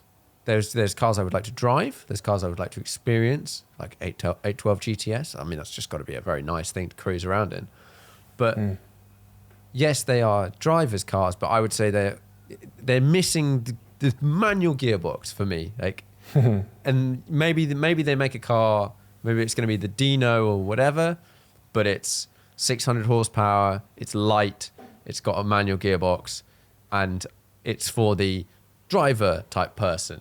You know, another car that's similar to your GT3, manual GT3, that sort of experience, maybe in just a different take on it or whatever. But there just aren't cars like that. Everyone's just going in this power turbo race. Yeah, that's right. And if you look at the interest and how much excitement there was around the GT3 Touring, I just wonder why aren't others doing that? And yeah, Ferrari, if they did 100 to 150 grand car, little two-seater, mid-engined, maybe even a V6, manual box, that thing, there'd be such a clamour for that thing. People really would love it, but Ferrari has decided that it's going after other buyers. It might well be that they don't see enough profit margin in a 100, 150 grand car. Maybe they're just not interested. Maybe they just don't need it. They don't need the volume. I wish they'd do it though, because it would be cool. Yeah. I don't know. I think it's tricky. And I think it's tricky for, let's say, your McLaren, your Ferrari, to make nowadays. Like, if Porsche to make the GT3, I believe, is really damn hard now. But they have the Taycans and the SUVs and the Boxers and whatever, all these other cars that are going to go electric very soon. And there's still going to be 911s banging around. And they can offset, as a group, these slightly crazy NA engines and GT2 RSs and whatever with the rest of the group. If you're Ferrari, you can't do that. Yet. Yeah, it's true. Yeah, it is true. It's weirdly easier for a slightly bigger organisation, isn't it? Like Porsche. But it does concern me. It does concern me that there are too many cars, even performance cars, that appear to be targeting the more general buyer rather than a really sort of die-hard driving enthusiast. And it does worry me. It does worry me. It just means that both. People like me are going to be looking at older cars more and more. And that's okay. Yeah, because it's true. There's some great ones out there. There's some great stuff out there. And all of the things that we used to get. Yeah, I don't know. I don't know whether there's enough of us. There's definitely enough. The Gordon Murray example, in that crazy price bracket, they've gone, it's whatever it is, 2 million euros, and they filled their 250 or whatever it was they're making. I think it was like 24 hours. It was 48 hours or something. Yeah, just gone. It's gone, and they had a list of another 150 people that wanted them. I don't think it's just because he made the F1 and all that stuff. I think it's because you look at the specs of the car and you go, what's this going to be like to drive? I asked Twitter and Instagram the other day, which do you think will be, and the question was, I phrased it like this, which will be a better driving experience? McLaren F1, T50. Most people, or it was 60-40, said T50. My answer was T50. I had some friends banging on about how older cars are better because they're shit. Like, you know what I mean? Like, you drive a car from the 60s and you feel a lot more whatever. But I think there's just no way that that car is designed by him to deliver the best driving experience on the road. And the F1 was designed to do the same. And this is, whatever it is, 20 years later.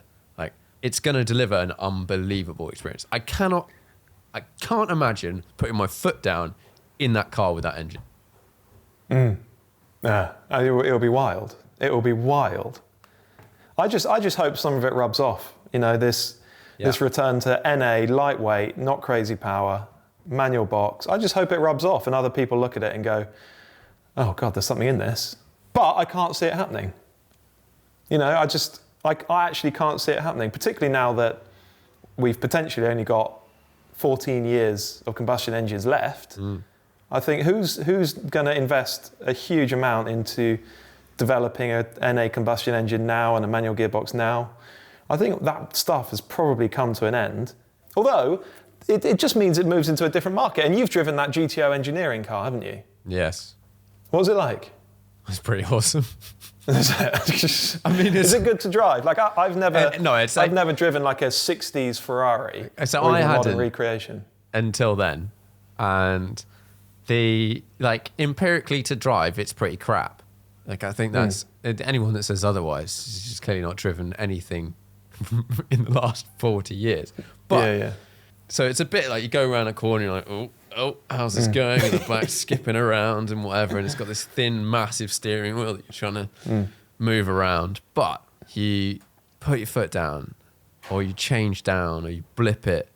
And that engine, just the engine in that car, and the visceral connection of that with your gearbox and your feet, and the reaction of the three was just unreal. I think you can get experiences that are very close that could be amazing more recently, but if you're not pressing the clutch and doing the gear shift, you can't have the same experience at road speeds. If it's on the track, completely different ballgame. Yeah, it's a very Give good me like point. an LMP car or whatever. I couldn't care less. I don't want to change the gears. Don't care. Just go as fast as possible. But on the road, you can only go up to 60 miles an hour most of the time. Maybe a little bit more every now and then, whatever. But like the involvement of changing gears and trying to... The fact that it's not easy. Yeah. You can't have to get a work. perfect shift every time. Yeah. That's fun. It means you might get it... You drive the car a lot and you get better, and you might be like, I've moved from like a 6 out of 10 to a 7 out of 10. Oh, I totally get it. Like, I'm much more interested in that sort of thing nowadays. Much more interested. It's just that, I don't know how much those things cost, but I'm not about to buy one anytime soon, sadly. But that's the sort of thing that I really look at and go, oh, yeah, I'm into that. And there's lots of cars that, I think if you get a car with that engine in it, I'm not saying that's necessarily the best engine in the world, but there's lots of cars with that engine in it that are significantly cheaper. They're still expensive, but they're significantly cheaper than a 250 short wheelbase. I don't know my old Ferrari numbers, but 330 GT or something like that. Same engine. Yeah, I don't know. It was good. Watching Top Gear this week, saw the Alphaholics car again. Yeah. That isn't it? It just seems so on point. So on point. I've had a quick go in that car on track, and it's wicked. If you really want to get busy driving and actually sort of have a bit of a wrestle with a car, it's great. And it looks stunning, and it sounds fantastic, and it goes like hell even though it hasn't got bundles of power. That sort of thing. Yeah, that's where I'm at these days. It really is. Yeah, and my experience recently, I've driven a bunch of resto mod type stuff, and I've driven different levels, I would say, of the same. So I've got a backdated car, and I would say it's like the lower-ish levels of this crazy price brackets, and the difference I found between driving my car and a more expensive version, Paul Stevens. Oh, Paul Stevens, yeah. I drove their car. Fundamentally, yeah, it had some more stuff and some more tech, and it was designed better and whatever, but it was a very similar driving experience to my car. The bit I took away from that was, if you put the key components in, your engine of whatever horsepower, good suspension, that's pretty much it. Like, you can do that. Like, say you take an old Alfa. If you put decent suspension in it and you have a slightly tuned up engine, you'll get a lot of the experience of these crazy high-end ones. Yeah. I know some of them, they take out so much weight. So I think the Alphaholics car, they take out a lot of weight. The Eagle, they take out like 400 kilos. So you're not getting close with that experience. But the 911s, you might be 100 kilos off, which is still a lot, but it's a lot closer, and you will get 95% of the experience. Yeah, it's the fundamentals of a car that determine the driving experience. So it's the size, it's the weight, it's the layout, it's the drivetrain, and the fundamentals between a 20 grand 1980s 911 and some expensive resto mod, the fundamentals are the same. Yeah. It's just that the finishing and the quality of the componentry, that's what's different. And those things do make a difference, and it'll make a car better to drive, but the fundamentals remain the same. And so it's not night and day at all. My friends, I might have mentioned this last time, that they've got a 1986 3.2 Carrera, a 911, that they spent 20 grand on it, and it was a big restoration project for them, and they spent years getting it up to scratch, and they've still got stuff to do on it. But the fundamentals of that are the same as an expensive rester mod. Yeah. And therefore, the driving experience is fundamentally the same. And I think they probably spent 35k in total on that car. And it's gorgeous to drive. Not perfect. There's a lot that still needs to be done to it. But you're getting the same basic driving experience. A howling NA engine, a manual box, unassisted steering, a small compact car. And it's those things that make it great to drive. Yeah, it's funny, isn't it? It's like, how has all this stuff been forgotten by the automotive industry? I suppose they'd say, yeah, but these cars are much safer, they're much cleverer, they're much more efficient. We're not allowed to make those. They're just not allowed to make cars like that now. They're not allowed. They're not allowed. Yeah, they're legislated off the road, which is madness, really, but there we are. I would love modern cars to be able to buy a new car or new-ish that exhibited some of these things, and you could have, this is my like brand new from Porsche, but it's kind of like an old Porsche type thing, but it has modern safety. I would love to have modern safety in all my cars. It's just, but it just comes at a weight cost. Particularly if you're used to modern cars, like I am, certainly, driving an old classic, you feel vulnerable. And you are vulnerable. You are vulnerable, and there's no getting around that. Like, I think a lot of the good rester mods, they do a lot of work on the body structures, and they make them a lot stronger. However, they don't have the enormous crumple zones, they don't have all the airbags and all that stuff, and the active safety systems that modern cars have. You've still got, they might be a bit stiffer and a bit more solid, but they're solid, and most of them have got a Momo-style steering wheel that you're going to headbutt really damn hard if you hit anything. It's unarguable. Yeah, it's true. It's true. Maybe that's part of the thrill of, Yeah. Well, there if is an something element goes wrong of in this car, I'm in trouble. I'll admit that. That's with the 40. I was driving that yesterday, day before, and nice. I'm very aware in that car if something goes wrong, one, it's unbelievably expensive, but also, but I'm insured, but also I think it will be really painful. I think having a crash in that car would be really painful / possibly kill me. So there's an element of that. Like, you've got that risk factor that you have to be aware of. Focuses the mind, doesn't it? Yeah, and it makes you really think about driving. You don't take liberties. You don't take crazy chances. Because, and maybe that's not a bad thing at all. No. We've got so many systems now that whether it's traction control, ESC, safety, blah, blah, blah, blah, blah, that us as people that like to drive a lot and spend a lot of time driving cars on around the limit, all that sort of thing, you have an appreciation for... Someone called me out on a video in the Bentley because I drove quite fast through a puddle. And he was like, that's quite dangerous. And I was like, I understand what you're saying, but all things considered, like the tyres on the car, the weight of the car, the depth of the puddle, the road I was on and the speed I was going, like those are kind of all the things that do actually go through my brain on like some subconscious level, because I've driven down a racetrack very fast and gone through a puddle on what looked like flat and had the experience of, oh shit. Like, yeah. When you're really pushing stuff, you start to look at what's on the road much more. And the number of people now that just, why would you think about that? You wouldn't think, people that steam down a motorway at like 100 whilst chatting to someone on their phone or doing their makeup or reading a book or whatever the hell people seem to do in their Range Rovers, driving really fast. And the car's just going like... And they have no clue that if those systems stop doing that, they're off. They have no clue that they're utterly dependent on those systems. Yeah, it's worth reminding ourselves of that from time to time because it's absolutely right. And all this mass that modern cars have, it's all very good.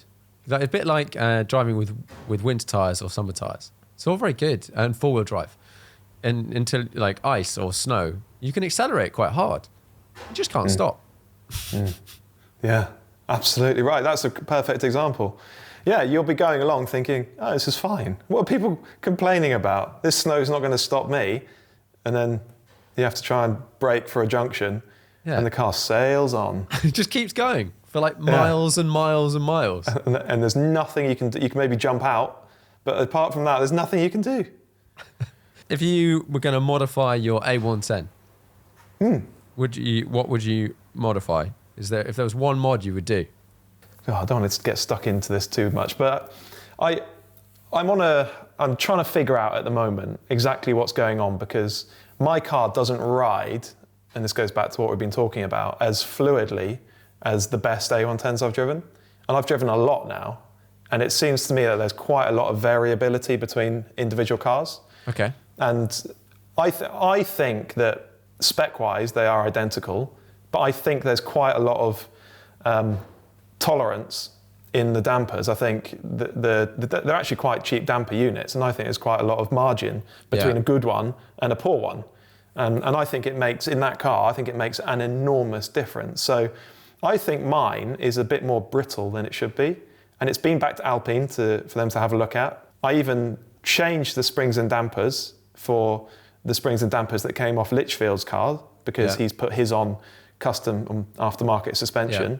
So I put his on mine, and it made a bit of an improvement. I think soon a proper chassis engineer is going to help me effectively measure the damper rate, measure what is going on with, like, quantify what's going on within the dampers, make sure that they're as they should be, because there's something not quite right about it. So if I was going to modify my car, I would do whatever it took to really make it ride the way it should do. I mean, it's very good compared to most cars of that ilk, but I'm convinced that there's a bit more brittleness. It's a bit more wooden than it should be. And so I just want to do whatever it took to make it like the best A110s I've driven. It is a frustration. Like, they should be the same. You know, you should drive one car and know that the one you buy will be the same. It's not like you've driven one in a certain country on a certain road versus the other. No. Interesting. There's a car on the press fleet. It's a white one that they've had for a while, and it rides beautifully. And I just said to them, I'm going to send you my car. Just swap the suspension. I know you're selling the white one soon. Just give me the suspension before you sell it. And for all sorts of reasons, they can't do it. But I mean, it is annoying, and I'm going to do whatever it takes to get to the bottom of that, because I just want my car to ride the way it should do. It might be that I have to go to Licho, and he's done a tuning, a suspension upgrade for it, and I might have to spend a load of money on that to get it riding really beautifully. And it's not just ride, it's not just comfort, it's the way it deals with bumps when you're driving fast. That's what I want it to do. I mean, it would be annoying if I had to go and spend a load of money to make that happen, but I'm prepared to do it because I want it to be just right. So it's weird, you know, that people say that the chassis on that car is brilliant and the drivetrain is what sort of inhibits it a little bit. But if I was modifying my car, I'd get to work on the chassis and make it as good as I could. And then maybe later on, map the engine, give it a bit more power, maybe a trick exhaust or whatever. But at the moment, I'm not worried about that stuff. See, I had one for a week. Yeah. One of the guys, absolutely forgotten his name. I think the head chap in the marketing department listened to the podcast, so hello. Matt Bendel. He's left now, but yeah, he's a good lad. And he arranged for me to have one for a week.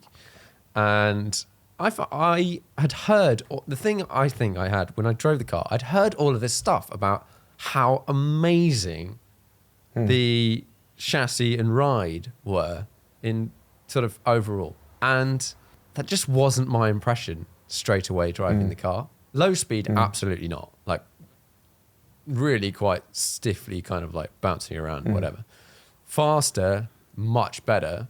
I still didn't, I don't know why. I had this sort of external influence of going, this is going to be the most amazing handling everything car. And then I drove it and I was like, it's very good, but I think it could be better, sort of thing. Yeah, well, I think I saw which car you had. It was the dark blue one, wasn't it? And clearly that's just not one of the best ones. And I've driven my dealership's demonstrator car a couple of times. Actually, a couple of different cars. One was good, one was bad. That's so weird. There's honestly enormous variability between them. If you can, have a go in that white one that they've got. They might have got rid of it now, actually, but that one is one of the best that I've driven. And it's just weird. There's just something about some of these cars. And to be honest, it's probably close to 50-50 good ones to not so good ones. Yeah. But it is a shame that they're not all good ones. They should be, really. They should be. And I think Alpine needs to look into that. And I've spoken to a few owners who have said, so does your car ride as well as you think it should? And I've said, actually, it doesn't.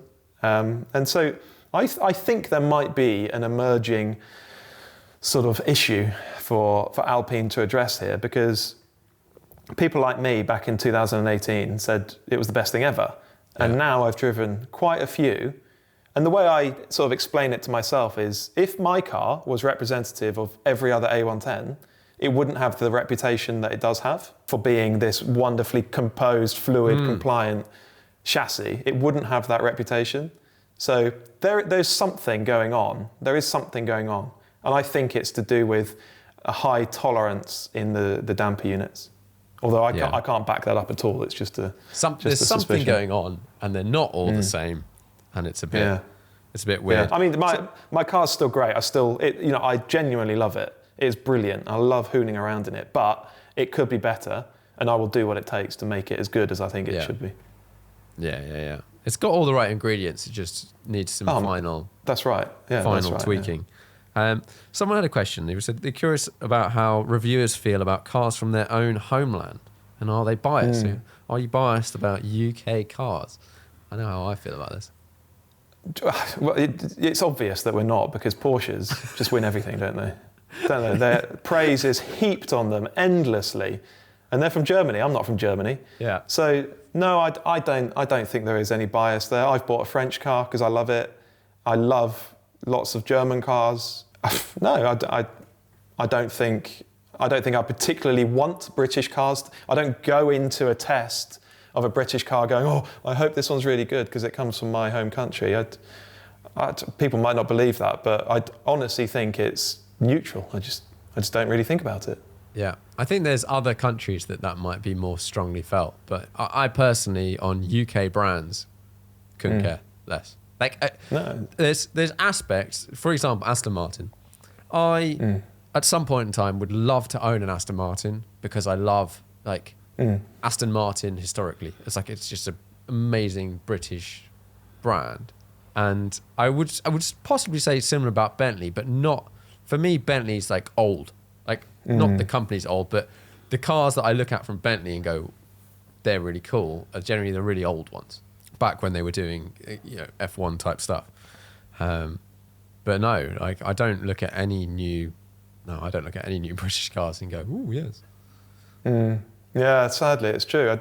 And if I drive one and it's disappointing, I'll say so. I'll be absolutely forthright and honest about that. It might be that, no, it makes no difference to me if it's good or if it's bad, and I don't go into a test hoping that it'll be one thing or the other. I just drive it and tell you what I think. Who's the fastest out of you, Harris, Dickie and Frankel was the question. Oh, God. Well, not me. No, those boys are fast. What about a sprint Those race? boys are... Well, yeah, there we go. Different matter. Harris can move, actually. He can move. Who's quickest? I think based on... No, it's Dickie or Harris. Those boys are... Honestly, if they'd had the opportunities when they were younger and committed themselves to it, they could have had pro careers. There's no doubt about it. Andrew is a very, very good driver.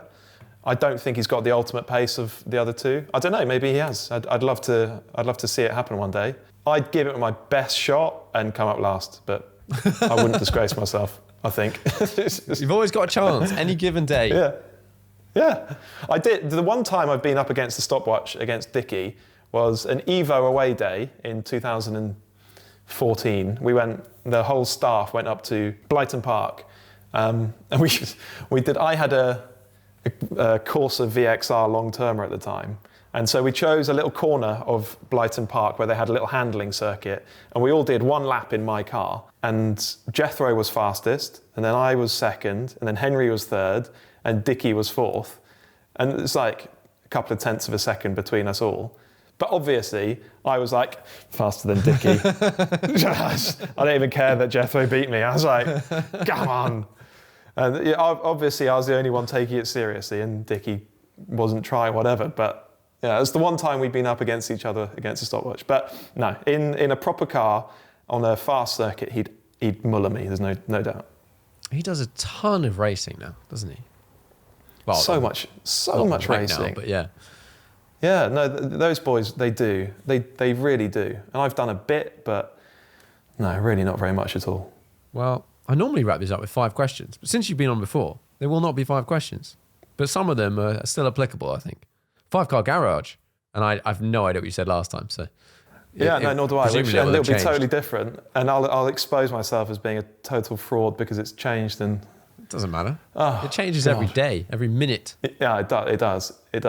I have been thinking about this today, actually. And I can't remember what I said last time. I think I had a GT3 Touring in there and I'd still have that. That would be my car, my everyday car. Mm-hmm. I think I want a Range Rover in there because you need to tow and you need a bad weather car and you need a family car. Yeah. I still want to go racing at Goodwood, but I've progressed. I think I had a Lotus Cortina last time. This time I'm going to have something a bit hairier, maybe an E-Type of some sort or a Cobra, something that will frighten me to death, but which I can race with a mate. You know, I'd get like Marino Franchitti or someone to be my teammate, and he'd show me how to drive this car, and I'd just have the best time hanging out with him for a weekend at Goodwood, scaring myself half to death for half the race, and then handing it to him and saying, right, off you go. Yeah. I'd love doing that. I'd love it. Okay, and I need a rally car. At the moment, I think I want a late 90s WRC car. So 4-wheel drive, I think probably a Subaru. But it's a H-pattern gearbox. Yeah, so the Impreza, what was it? I think it's the 97 car, the 98 car, with the 2-door body shell and the big blister arches. Yeah. I've got one more, haven't I? I need a classic. No, I had a Singer DLS last time, and I think I'm still going to have one of them because Imogen works for them, and she specs cars with. Have a look. Oh, there you go. Look, that's her spec kit there. Oh, nice. That thing behind me is every published paint colour ever. There's a sample of it in there, in those 2 sort of cabinet things. We have all these samples around the flat. So, that would just be a special thing to spec a DLS with her. And then that would be I wouldn't have a hypercar, but that would be my crazy expensive thing that I only used occasionally. That's 5, isn't it? Yeah, that's 5. And only 2 911s. And only 2 911s. You could just fill it with 911s, couldn't you? You very easily could. Very easily could. You could only drive one car for the rest of your life, and you're allowed a £500 banger on the side. I think I said the same last time, GT3 Touring. That hasn't changed. It's just ticks every box. It does. And it's nicely such a dull understated. answer, but, you know. I saw one today. It's an honest answer, though. I saw a silver one today, and I was like, still looks good. They're great, aren't they? Best value car under 50k. I do think that early R8s are a bit undervalued at the moment. They might start creeping up a bit. I think they will start creeping up a bit soon because there's enough praise for them out there. They were enough of an it car at the time. They're good enough, they were brilliant enough to drive, and they won't make another one like it. So I think if I could afford to run one, I'd have one. But I think servicing, fuel, tyres, all that stuff would actually be a bit painful for me. Yeah, sink 40k or something into one of those, and I think your money will be pretty safe. I found out this week, and I didn't know you could do this, that you can disconnect the front diff, essentially, on an R8, and it takes about 2 hours to do the complete conversion of taking it from 4-wheel drive to rear-wheel drive, and it's minimal. Really? It's like really, you just need the bit to cap off the gearbox, and that's it. And it takes literally, it's like 2 hours. And it costs like 400 quid. That would be pretty compelling. Well, there you go. That's great. You could have a 4-wheel drive 911 through the winter, and then do that mod every spring, and then reverse it come autumn. That'd be great. Yeah, I'm into that. But yeah, apparently 911s are a lot trickier. A lot trickier. R8, super easy. Hurricane, really easy. That's interesting. I wonder why that is. No idea. The level of engineering. No. There's got to be something. It's got to be something to do with layout, gearbox. I don't know. No idea. Yeah, something complicated. Someone will Something tell that I us. have no idea about. Most interesting car to you at the moment? Fiesta ST edition, genuinely. Nice. Genuinely. It just embodies what I increasingly want in a performance road car. It's all wrapped up in that package. And it takes it to the nth degree.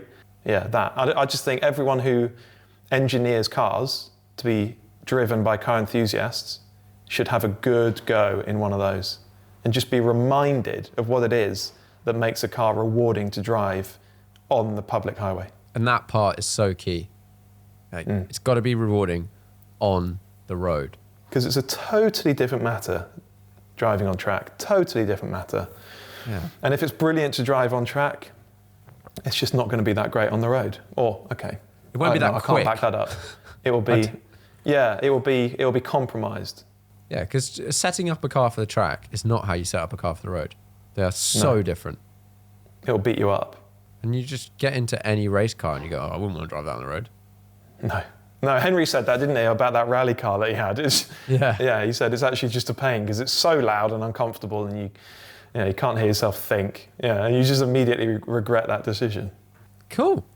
Well, thanks very much for coming on the podcast again. Not at all. Thank you for having me back. I think it's the ultimate compliment getting invited back again because, well, if you only do a podcast once, it's true. You're sort of left hanging. You're like, is that any good?